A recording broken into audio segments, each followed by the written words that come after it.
Hello guys, welcome back to our channel. एक दुल्हन जो शादी के वक्त बगावत पर उतर आई और एक जिम्मेदार जिसने इसकी जान बचाने के लिए अपनी जिंदगी को दांव पे लगा दिया। लेकिन ये सब कहाँ जाकर खत्म हुआ? एक खूबसूरत लड़की जिसने एक खुशहाल घराने में आकर तबाही मचा दी, मगर आखिरकार वही लड़की किस तरह खानदान की बर्बादी की वजह बन गई। ये मेरे वालिद की दास्ताने हयात है। हम जिम्मेदार लोग हैं। मेरे दादा ने काफी जमीनें छोड़ी थी, जिसका तन्हा वारिस मेरा बाप बना, क्योंकि दादा की सिर्फ एक ही औलादे नरीना थी। बाकी औलादें जो लौंडियों बांदियों से हुई, इनको विरासत में से कोई हिस्सा नहीं मिला। मेरे वालिद की शादी दादा जान ने 15 साल की उम्र में कर दी थी। इस वक्त वो साहिब शादी के मफहूम से भी नाआशना थे। मेरी वालिदा मेरे वालिद से 10 साल बड़ी थी। जब मेरे बाबा जान जीवन साथी के तस्वुर से आगाह हुए तो वालदा ढलती उम्र के किनारे पर पहुंच चुकी थी। दौलत की कोई कमी नहीं थी, लिहाजा हमारी परवरिश बहुत नाजो नाम से हो रही थी। घर भी बज़ाहिर पुरसुकून नजर आता था। मेरी वालदा शरीफुल तबा खातून थी। उन्होंने कभी वालिद साहब से झगड़ा नहीं किया और ना ही इनकी गैर माकूल किस्म की सरगर्मियों पर रोक टोक रखी। ये वजह थी कि दोनों का वक्त अच्छा गुजर रहा था। अम्मी जान की कुर्बानियों को मद्देनजर रखते हुए बाबा जान ने दूसरी शादी भी ना की, यहाँ तक कि हम तीनों बच्चे जवान हो गए। उन दिनों में 18 साल की और मेरा बड़ा भाई 20 साल का था जब ये वाकया हुआ।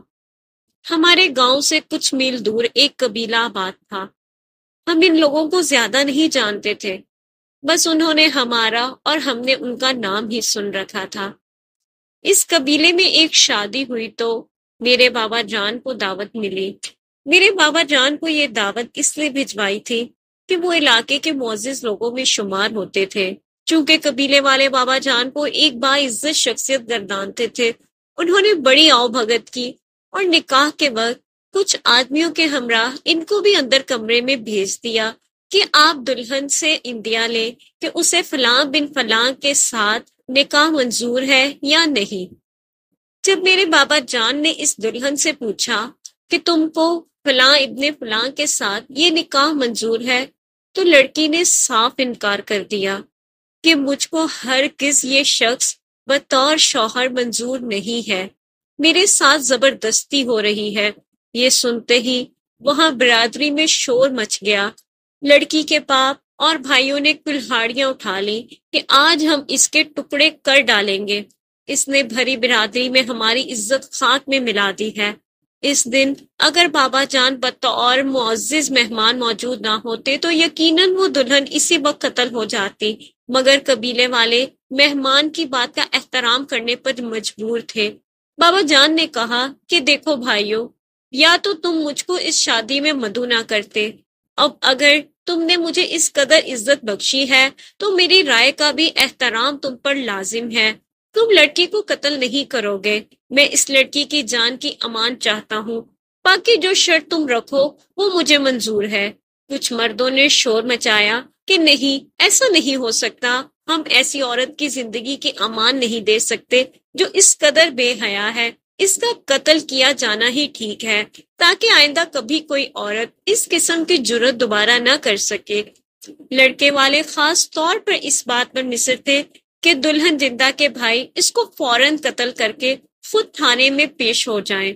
दुल्हन के बाप ने कहा, गैरतमंद के लिए फांसी का फंदा शुजाअत का निशान होता है।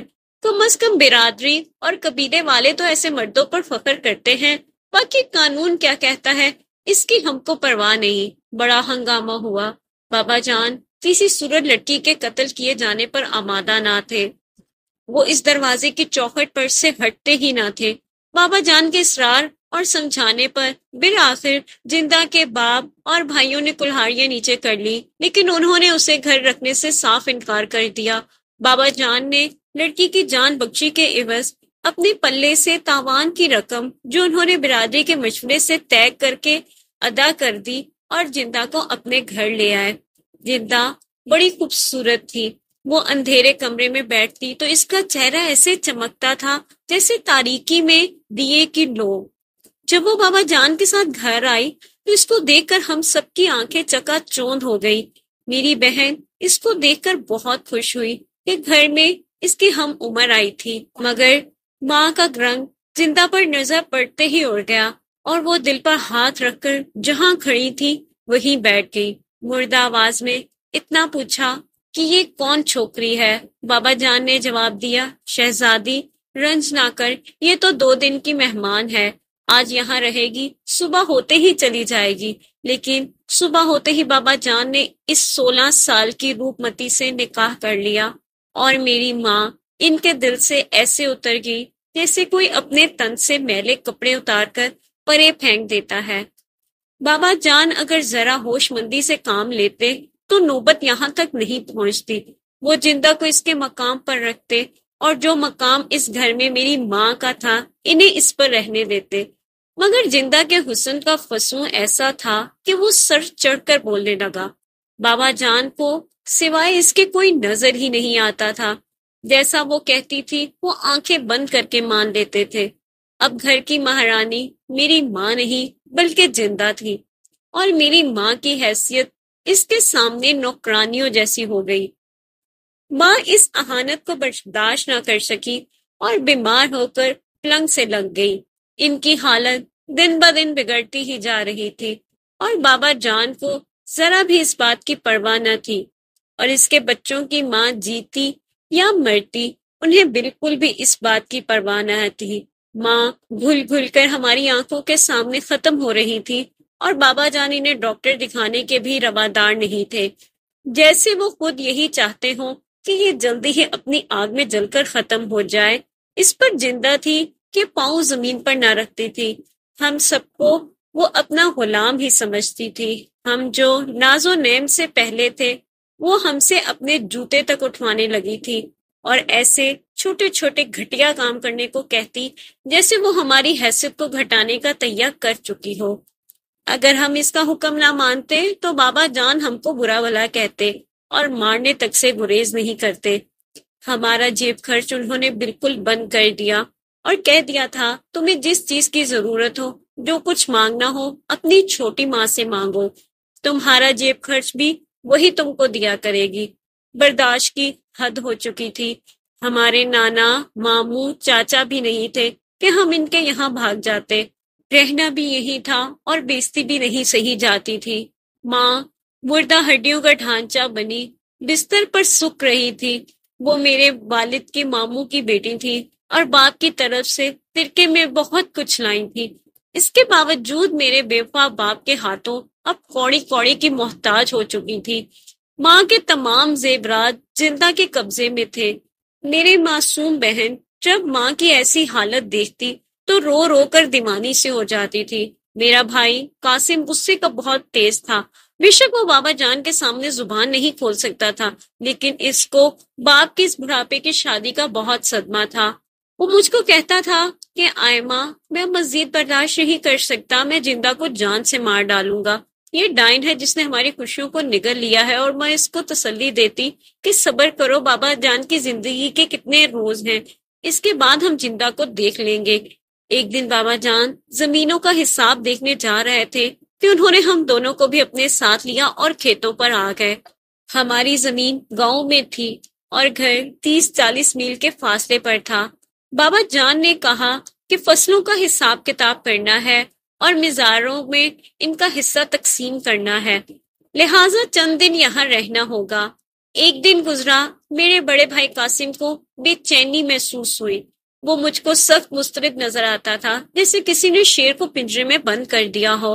وہ یہاں بابا جان کی پابندیوں کے ساتھ ٹھہرنا نہیں چاہتا تھا۔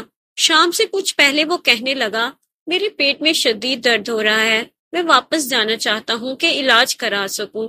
اس کا اضطراب اور پریشانی دیکھ کر بابا جان نے قاسم بھائی کو جانے کی اجازت دے دی، مگر تاکید کر دی کہ طبیعت ٹھیک ہو جائے تو فوراً واپس لوٹ آنا۔ قاسم چلا گیا۔ میرے تو وہم و گمان میں بھی نہیں تھا کہ وہ خوفناک ارادے سے گھر لوٹ گیا ہے۔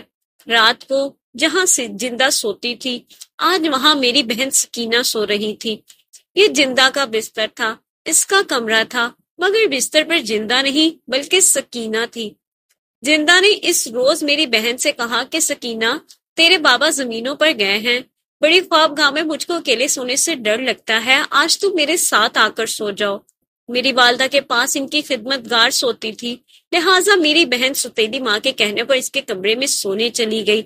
ना जाने कासिम के दिल में नफरत की आग कब से भड़क रही थी, आज इसको मौका मिल गया था। ये रात 1:30 का वक्त था। हमारे गांव में बिजली न थी, घर में मुकम्मल अंधेरा था। वो बाड़े की दीवार फलांग कर घर में दाखिल हुआ। इसने सीधा जिंदा के कमरे का रुख किया और अंधेरे में कुल्हाड़ी तोलकर इस पर वार कर दिया। बहन सकीना बेचारी सिसकी भी ना ले सकी।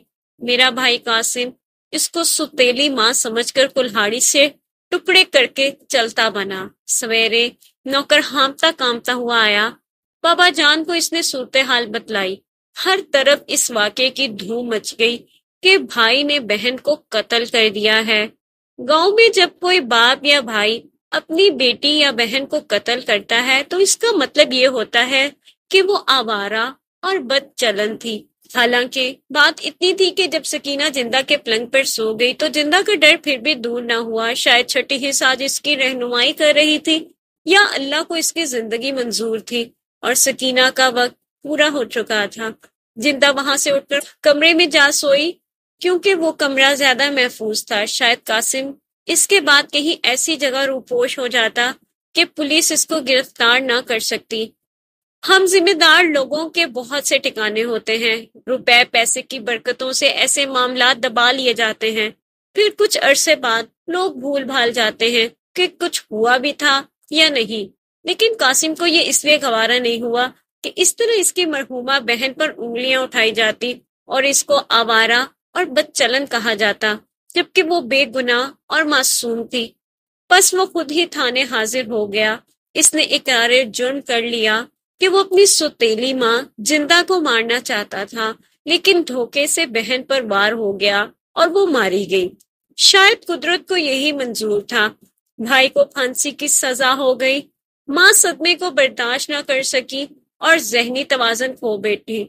बाद में इनका इंतकाल हो गया। वालिद साहब भी इसके बाद ज्यादा अरसा जिंदा ना रहे। इनके मरते ही जिंदा हमारा घर छोड़कर चली गई और मैं बदबख्त ये सारे सदमात सहने के लिए अकेली रह गई।